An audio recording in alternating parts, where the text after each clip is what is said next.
Fundur settur í bæjarstjórn Hornafjarðar, 13. janúar. Við erum stödd í Svavasafni og þetta fundur númer 293. Mætt í dag eru bæjarfulltrúarnir Kristján S. Guðnason, Íris Heiður Jóhannsdóttir, Finnur Smári Torfason. Íris og Finnur eru varabæjarfulltrúar, stödd hér í fjarveru Ásgríms Ingólfssonar og Björgvins Sigjónssonar. Hér er Páll Róbert Matthíasson, Bryndís Hólmasdóttir og Sæmundur Helgason. Bæjarstjóri Matthildur Ásmundardóttir er hér og starfsmaður fundarins er Bryndís Bjarnason og útsendingu og upptöku stjórnar Grímur Árnason. En við erum hér með dagskrá í 12 liðum. Byrjum á fundargerðum bæjarráðs og það er fyrst hér bæjarráð Hornafjarðar, fundur 1018, orðið laust þá fundargerð. Páll Róbert Matthíasson. Ég gleymdi náttúrulega að geta þess að ég stend hér, ég heiti Ásgerður Gylfadóttir og stjórnarfundi í fjarveru Ásgríms. En Páll Róbert, gjörðu svo vel. Forseti ágæta bæjarfulltrúar, já, það er nú ágæta taka fram að við erum með forseta hérna. Bæjarráð 1018, það er mál númer 4, málefni FAS. Í bókun bæjarráðs sem undir þessi máli segir: Bæjarráð tekur undir þungar áhyggjur skólanefndar framhaldsskóla Austur-Skaftafellssýslu af fjárhagsstöðu skólans. Skólinn hefur snúið vörn í sókn með eflingu í fjallamennskunáms, þar sem aðsókn í námi hefur aukist verulega á síðustu misserum. Samhliða þróun atvinnugreinarinnar í sveitarfélaginu. FAS er afar mikilvægur samfélaginu, bæði sem grunnþjónusta varðandi menntun ungmenna sem og öflugur vinnustaður. Verði fjárveitingar samkvæmt fjárlögum 2022 ekki endurskoðaðar, mun það leiða til harkalegs niðurskurðar á starfseminni sem mun hafa áhrif á samfélagið allt. Mér langar bara til þess að stinga upp á því að bæjarstjórn geri þessa bókun bæjarráðs að sinni og hamri á þessu máli. Ég veit að við erum mörg búin að tala við þingmenn og ráðherra, en ég held að sé allt í lagi að hnykkja þessu því þetta er grafalvarlegt mál. Takk fyrir. Takk fyrir þetta, Páll Róbert. Fleiri sem vilja taka til máls? Ekki svo, en ég allavega persónulega get tekið undir það að við útbúum bókunina þannig að hún passi við að alltaf búa að afgreiða fjárlög, en það að fjárveitingar séu skoðaðar og hérna. Ég veit þetta er ykkur ferli. Já, en þeir sem að samþykkja að bæjarstjórn geri bókunina sinni og aðlagana, það er samþykkt samhljóða og fundagerðin sem slík, þeir sem samþykkja að fundagerðina gjör svo vel að gefa merki. Hún er samhljóma samþykkt. Að bæjarráð Hornafjarðar fundur 1019 frá 21.12. síðastliðinn, orðið laust þá fundagerð. Páll Róbert, gjörðu svo vel.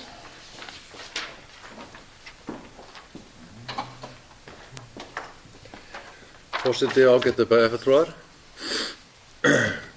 Það er mál númer 10, útboð byggingar hjúkrunarheimilis. Í bókun bæjarráðs undir þessum máli segir: líkt og fram hefur komið var öllum tilboðum í útboði vegna byggingar hjúkrunarheimilisins hafnað þar sem þau voru yfir kostnaðaráætlun. Þeim bjóðendur sem uppfylltu hæfniskröfu var í kjölfarið boðið til samkeppnisútboðs og annar þeirra þáði það boð og hafa viðræður við þann aðila staðið síðastliðnar vikur. Þetta er náttúrulega mál sem við könnumst öll við og þetta er búið að vera langt ferli. Þetta útboð hefur tekið allt of langan tíma og á meðan hefur verðlag verið á hraðri uppleið sem skilar sér náttúrulega hærra tilboði. Þannig að það er nú svolítið upp á ríkið að klaga í þessu máli og það kom alveg fram í svari framkvæmdasýslunnar á sínu tíma að þeir gerðu ekki ráð fyrir að kæmi betra tilboði. Nú er verið að tálka utan af því tilboði sem eða þessi útboði sem gert var til þess að ná niður kostnaði En ég hef miklar áhyggjur af því að þetta muni taka lengri tíma heldur en menn segja og það taki einhverja mánuði í viðbóti að ná samningu sem að ríki muni sætta sig við og þá spurning hvað eftir af því sem við ætlum að fara með af stað í upphæði. Íbúar sveitarfélagsins hafa haldið nokkra mótmælafundi til þess að minna þingmenn og ráðherra á það óréttlæti sem við höfum búið við hér alla götur síðan 2003 þegar þáverandi bæjarstjóri og heilbrigðisráðherra skrifuðu undir samning stækkun á hjúkrunarheimilum á Hornafirði. Og ég held að það sé ekki ofsíður sagt að við höfum verið beitt svolítið miklu óréttlæti í þessu ef að málin eru skoðað þegar það komið 19 ár síðan að hafa skrifað undir þennan samning. Takk fyrir. Takk fyrir þetta, Páll Róbert. Orðið er laust. Matthildur Gjörsvel, bæjarstjóri. Forseti og bæjarfulltrúar, til þess að bregðast við þessum orðum hans Páls Róberts þá vildi ég bara upplýsa það er svo sem ekki miklar upplýsingar að hafa en þær upplýsingar sem ég hef í dag eru þær að fjármálaráðuneyti hefur samþykkt að það verði óskað eftir nýju tilboði sem í samræmi við lög opinber innkaup og ber því að standa þessum málum á þann veg að óskað verði eftir nýju tilboði með nýjar forsendur og nýja kostnaðaráætlun frá verktakanum sem að samningaviðræður stóðu við. Í kjölfarið þarf síðan samstarfsnefnd opinberar framkvæmdir að fjalla það tilboð sem að kemur og fá samþykkt ef þeir vilja samþykja það. Annars er þá hin leiðin að hafna tilboði og hefja ferlið allt upp á nýtt sem að mínum mati myndi draga mun meira úr seinka ferlinu til muna með þann tíma sem þetta hefur tekið, hönnunarferli og útboð sömuleiðis. Og ég vona það svo sannarlega að samstarfsnefnd opinberar framkvæmdir muni samþykkja það tilboð sem er best en þessar samningaviðræður voru gerðar við verktakann sem bauð lægra. Þannig að það ætti í rauninni að vera í samræmi við þær samningaumleitanir sem áttu sér stað í desember. Ég ber það von í brjósti og get lítið annað sagt. Takk. Takk fyrir þetta, Matthildur. Páll Róbert, gjörðu svo vel.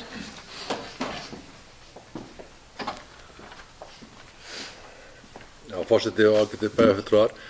Já, þetta er alveg rétt sem að kemur fram hérna hjá Matthildi en sko það sem ég er raunin að benda á er að ríkið er sjálfum sér verst í þessu vegna þess að þetta er allt of flókið kerfi. Það er verið að fara í einhverja ægilega hönnunarsamkeppnir sem tekur marga mánuði og svo teikna þetta og svo tók ennþá fleiri mánuði að finna út hvað þetta átti að kosta og meðan ríku verðið upp og síðan er bara tilbúið hafna að því að það er ekki uppfært. Þannig að þetta er bara ekki boðlegt. En svo ég sé ekki með eintón leiðindi hérna þá er ég líka með atvinnu- og menningarmálanefnd í bæjarráði 2019. Það var fyrsta mál á dagskrá, þar fengum við hana Laufey Guðmundsdóttur inn á fund nefndarinnar og hún er annar eigandi ferðaþjónustu fyrirtækisins Glacier Journey og sagði okkur frá umhverfisstefnu fyrirtækisins. Glacier Journey er fyrsta ferðaþjónustu fyrirtækið á landinu til að uppfylla markmiðum sjálfbæra þróun og á grundvelli heimsmarkmiða Sameinuðu þjóðanna í umhverfisstefnu sinni. Og það er eiginlega ekki hægt að sleppa þessu tækifæri og óska þeim Laufey og Gulla innilega til hamingju með þetta. Þetta er náttúrulega alveg frábært hjá þeim og það var skemmtilegt þegar hún talaði það á fundinum að hún út af COVID-inu hafði hann haft svo mikið tíma, það var ekkert að gera og þess vegna fór hún og kláraði þetta bara. Og ég bara óskaði þeim innilega til hamingju með það. Takk fyrir þetta, Páll Róbert. Og við tökum, ég allavega heils hugar undir hamingjuóskirina til Glacier Journey. Þetta er náttúrulega bara frábært. Og svo tek ég líka undir all þegar orð sem það sagði þetta hjúkrunarheimili. Þetta er meiri hringavilsan.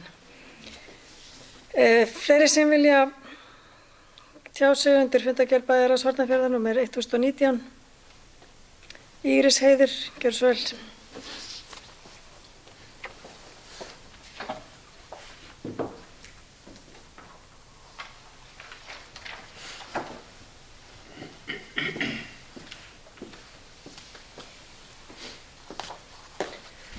Já, forseti, ágætu bæjarfulltrúar.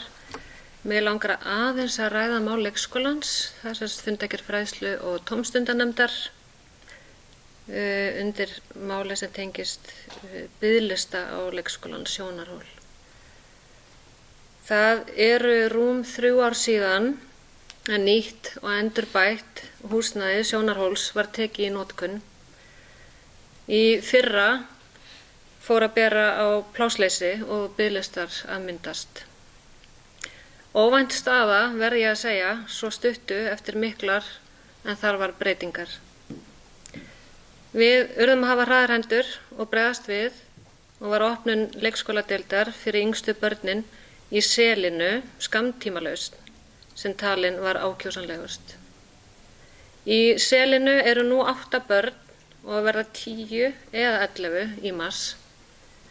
Heildarfjöldi barna á Sjónarhóli í mars verður því 128 og að mati starfsfólks rúmar skólinn mest 108 börn. Ákjósanleg tala er á bilinu 102 til 108 börn samkvæmt starfsfólki. Áfram þurfum við að vinna hratt og ákveðið í að vinna laust til lengri tíma, jafnvel næstu 10 ára. Í þeirri vinnu þarf fyrst og fremst að vanda til verka með samtali allra hlutaðeigandi. Það þarf líka að horfa til þess að samkvæmt húsnæðisáætlun má gera ráð fyrir 150 börnum á leikskólaaldri eftir 10 ár. Það er að sjálfsögðu mjög jákvæð þróun ef sú spá gengur eftir. Biðlistavandann er búið að leysa í bili og standa vonir til þess að við fáum áfram afnot af Selinu næsta skólaár. En þá fer stærri árgangur út en kemur inn. En það er ljóst að á næsta ári þarf haustið 2023, þá þarf að vera búið að koma fyrir öðru húsnæði sem hýsir 2 deildir. Miðað við þær upplýsingar sem búið er að afla er útlit fyrir að fermetrafjöldin þurfa að vera 250 til að hýsa 40 börn ef við að leysa vandann til lengri tíma. En ég tek fram að vinnan er á byrjunarstigi. Nefndamenn fræðslu og tómstundanefndar, auk fræðslustjóra, skólastjórnendum Sjónarhóls, Brynju, umhverfis- og skipulagsstjóra og Birni umsjónarmanni fasteigna, fundum fyrir í dag og gengum svæðið og fundum eftir þá skoðanaferð. Og að koma fyrir 250 fermetra húsnæði á þessari lóð verður bara ekki einfalt mál.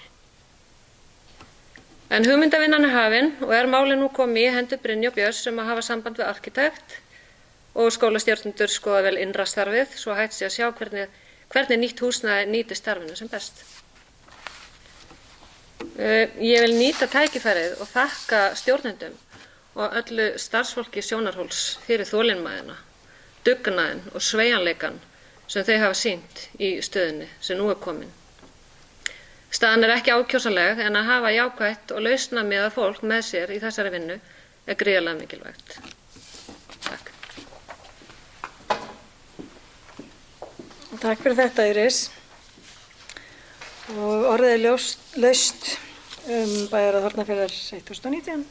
Kristján, gjörðu svo vel.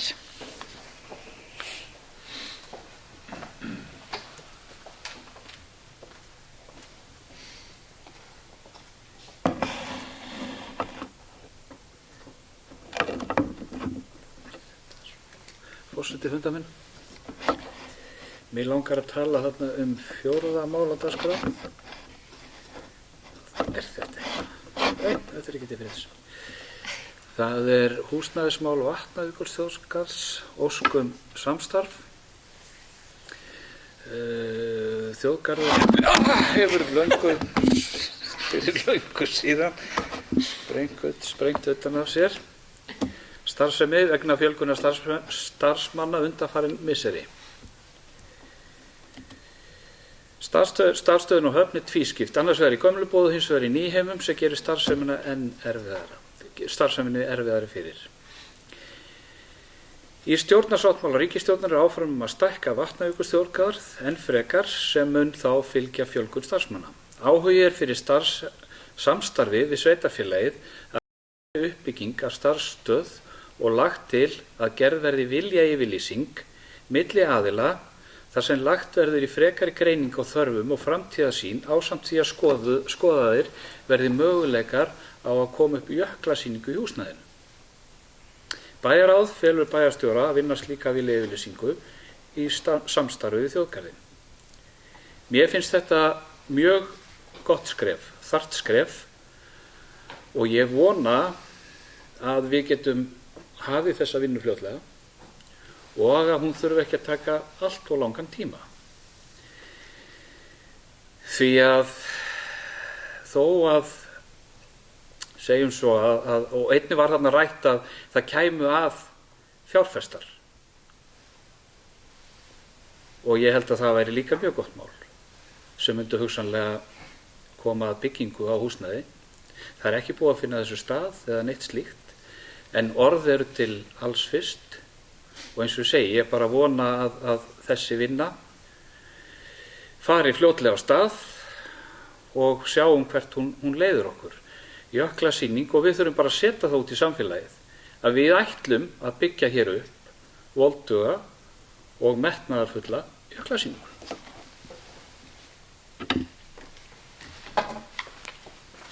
Takk fyrir þetta, Kristján. Önnur orði laust. Sæmundur Helgason, gjörðu svo vel.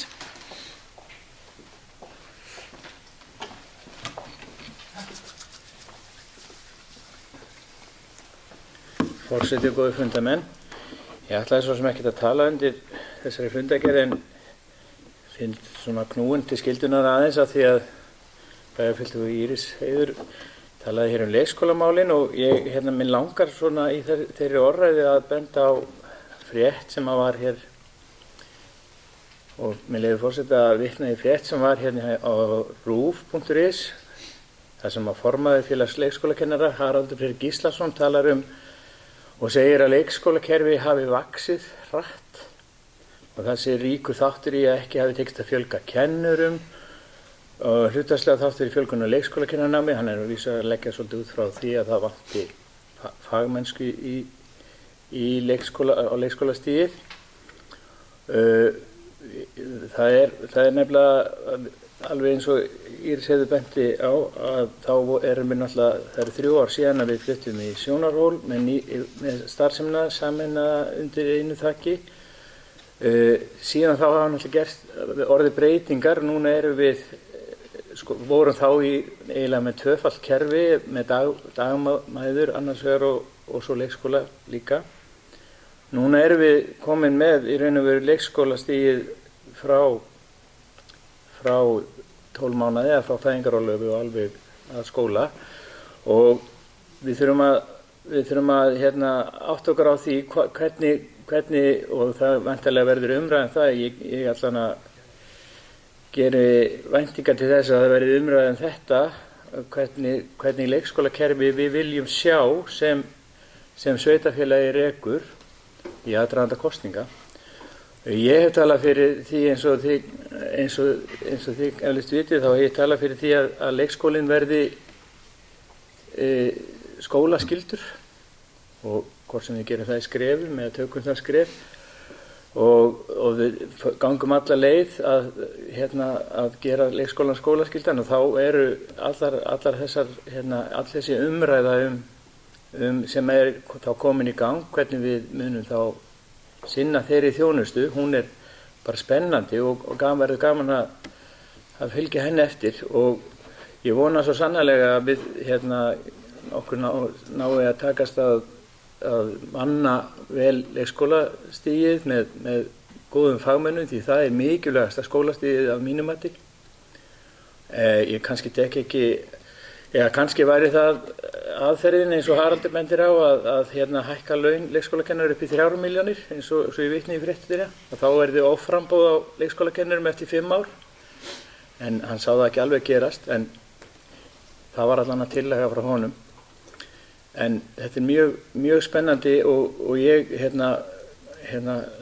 bara hlakka til þess að sjá hvernig þessi umræða þróast leikskólastíði og hvernig við viljum sjá að leikskólastíði þróist hér í sveitarfélaginu.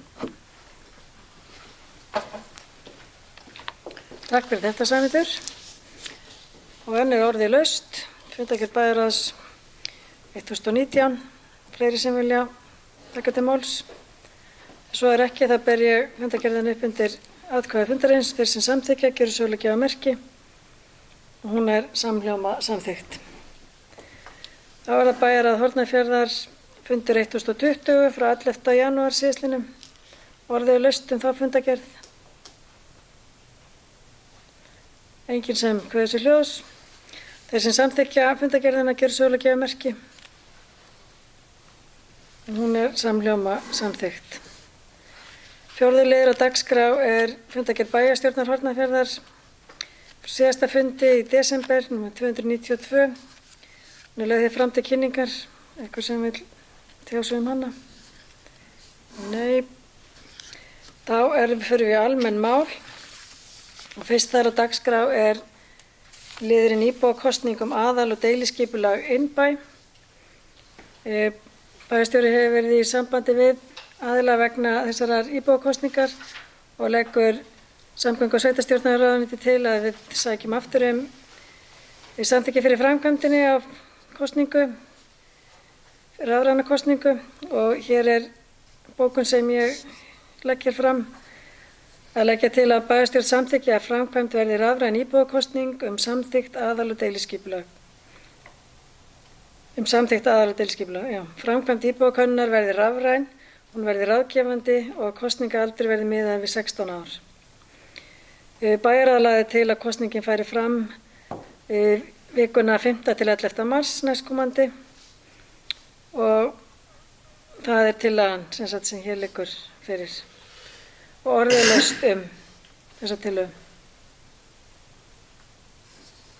Það er enginn sem kveður sér hljóðs, þannig að þeir sem samþykkja það að rafræn íbúakosning á þessum forsendum fari fram 5. til 11. mars næstkomandi gjöra svo að gefa merki. Það er samhljóma samþykkt. Þannig að hér stendur bæjarstjórn samþykkir með 7 atkvæðum að framkvæmd verði rafræn íbúakosning aðal- og deiliskipulag þéttinga byggðar innbæ 5. til 11. mars og vísar málinu til samþykktar ráðherra samkvæmt 3. grein reglugerðar undirbúning, framkvæmd og fyrirkomulag rafrænna íbúakosninga og gerð rafrænnar kjörskrár. Skemmtilega að komi hér fram að þessar reglugerðir og allt saman sem að en þetta voru að samþykkja. 7. mál á dagskrá er gjaldskrá sorpbyrði og sorpeyðingar. Það fyrir árið sem heitir 2022 var í fjárhagsáætlun 22 og er gjaldskrá fyrir 2022 nú. Í eitt augnablik fannst mér vera 2023. Ég biðst afsökunar á því og kem tilbaka today. Við afsakið þetta. En Mathildur, þú með þetta mál eða? Gjörðu svo vel. Forseti og bæjarfulltrúar.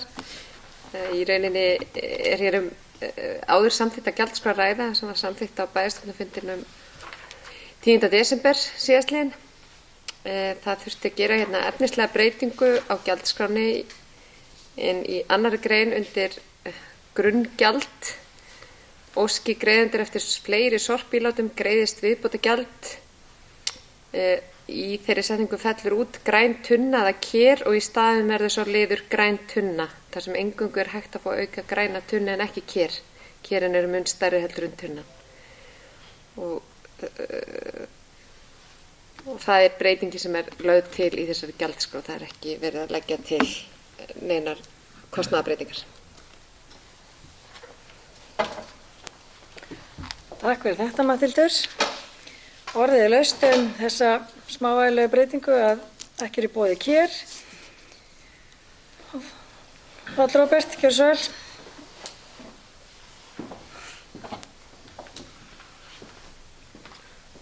Forseti og ágætu bæjarfulltrúar.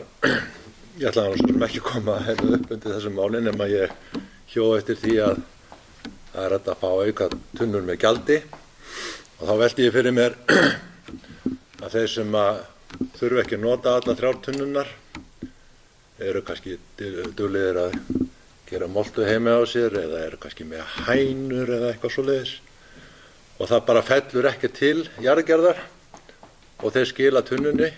Ættu þeir ekki að fá einhver lækkun á gjöldunum eða er það ekki eðlilegt? Takk fyrir.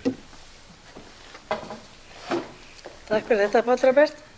Þú getur lánað nágrannanum sem sé ekki. Mathildur, gjörðu svo vel. Já, takk forseti og bæjarfulltrúar. Það er í rauninni, gjaldskráin býður ekki upp á þennan möguleika, en þegar að ný reglugerð tekur gildi á næsta ári, 1. janúar 2023, þá er áformað að þeir borga fyrir það sem þeir henda íbúarnir. Og þá getur þú sannarlega grætt á þessu. Takk. Takk fyrir þetta, Mathildur. Eru fleiri sem vilja taka þátt í þessar umræðu? Ekki svo, en þeir sem samþykkja þær breytingu sem bæjarstjóri lagði til, gerðu sögulega gjafamerki og hún er samþykkt samhljóða. Þá er það 7. liður á dagskrá, deiliskipulagur Reynivellir 2 og það er Finnur Smári Torfason sem fylgir því úr hraði.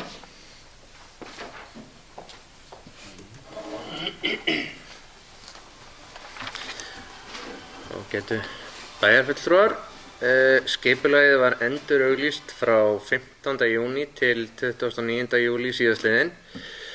Bæjarstjórn tók málið fyrir á fundi sínum þann 19. ágúst og samþykkti nýtt deiliskipulag og sendi á Skipulagsstofnun. Umsögn Skipulagsstofnunar barst 27. október þar sem gerðar athugasemd við staðfestingu skipulagsins og þess krafist að framkvæmdaraðili sendi Skipulagsstofnun greinargerð með tilkynningu til ákvörðunar matsskyldu í samræmi við lög mat á umhverfisáhrifum framkvæmda og áætlana númer 111 2021. Nú hefur Skipulagsstofnun með bréfi dagsettu 13. janúar ákvarðað að skipulagið er ekki matskylt samkvæmt lögum mat á umhverfisáhrifum framkvæmda og áætlana. Ég legg því til að bæjarstjórn samþykki skipulagið og færi inn breytingar í samræmi við afgreiðslubréf Skipulagsstofnunar samkvæmt 42. grein skipulagslaga nr. 123 frá 2010 og auglýsi deiliskipulagið í B-deild Stjórnartíðinda. Takk fyrir þetta, Finnur. Orðið er laust þennan lið. Enginn sem kveður sér hljóðs, þannig að þeir sem samþykkja þetta ferli gerðu svolítið gjafamerki og það er samhljóma samþykkt. Það var það 8. mál á dagskrá, deiliskipulag Breiðabólstaður Hali. Finnur Smári Torfason fylgir því úr hraði, gjörðu svo vel.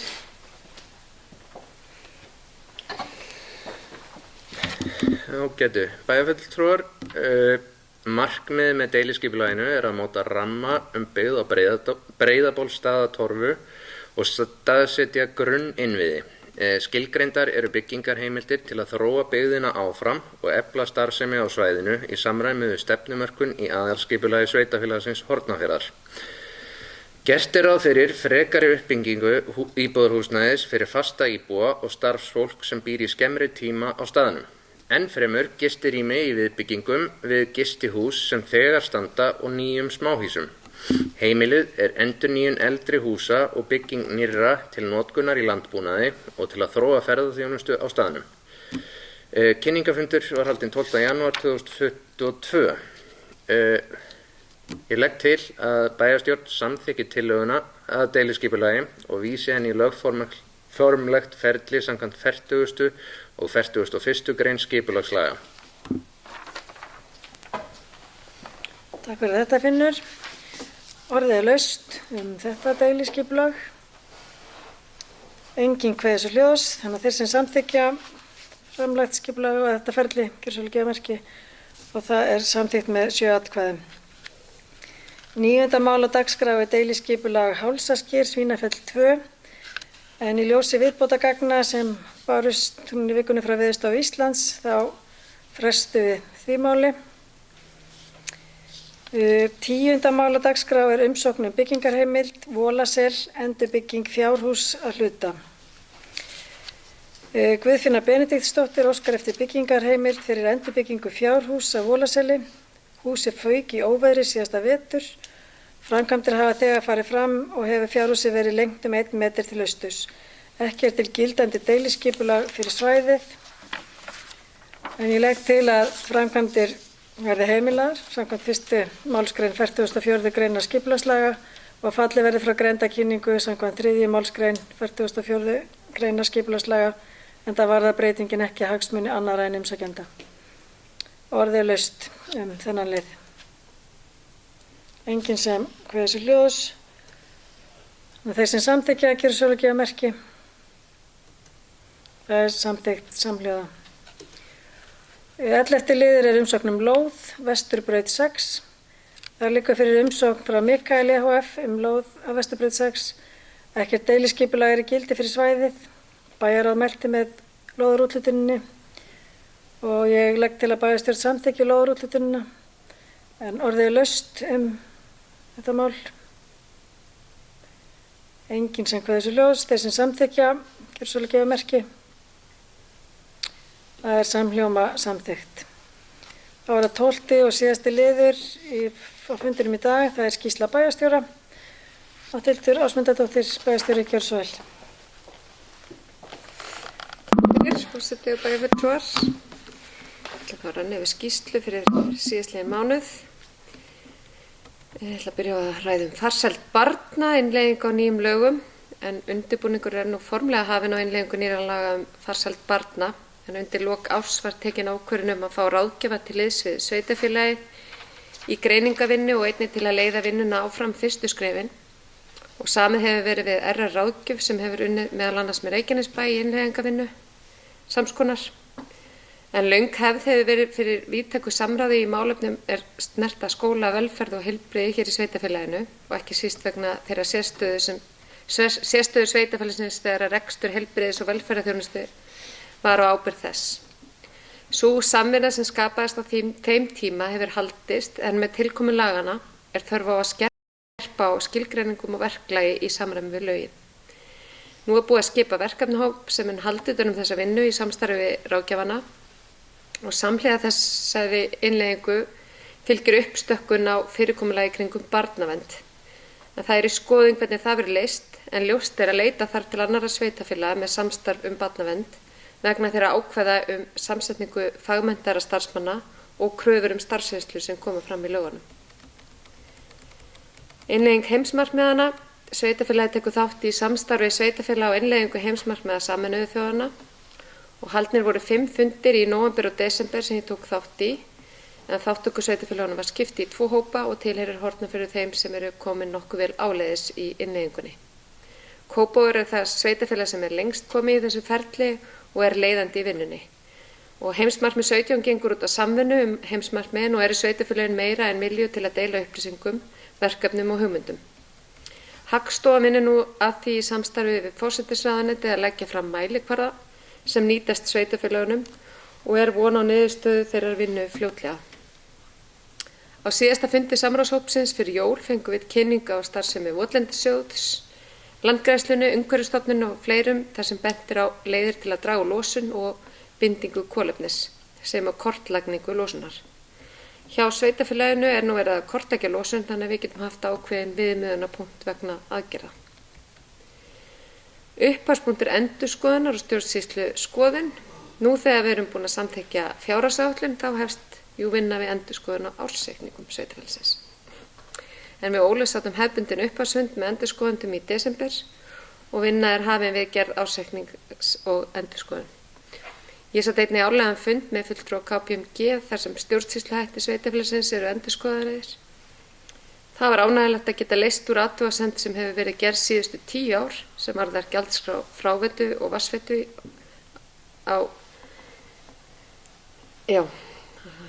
en á síðasta fundi bæjarstjórnar voru þessar gjaldskrár samþykktar.